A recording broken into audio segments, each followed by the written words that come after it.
বন্ধু আমরা তো সেলিব্রিটি হয়ে যাম গা। দাম রমনা থেকে আরো হ ঠিক হইছ, আমরাই তো সেলিব্রিটি। বন্ধু একটা টিকটক ভিডিও বানাই দে তো। দিতাছি বন্ধু দিতাছি। আর কয়দিন সেলিব্রিটি হয়ে যাবো আমরা।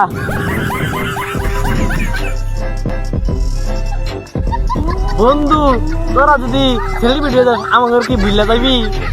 আর ওরা তো করে বুঝলা যাবো তোরা আমার কলিজার বন্ধু। অবশেষে সেলিব্রিটি হয়ে গেলাম আমরা। বন্ধু বন্ধু আহো একটা ছবি তুলি। এই যা। সেলিব্রিটি হয়ে গেছে গা। এই যা যা, তোকে খেলা। তোরা খেলা, তোকে তোকে চিনি, যাই। তোকে সাথে যাই না আমার সাথে যা। কইতে আয় কিনা পাগল সকল, একটা চশমার দামি জানিস কত? 999 টাকা। ছবি তুলবার মানে হায় রে মানুষ সেলিব্রিটি হওয়ার আগে আঙ্গুল লগে ঘুরছর। সেলিব্রিটি হইয়া অনেক দাম বাইরে গেছে গা ওলা মানের।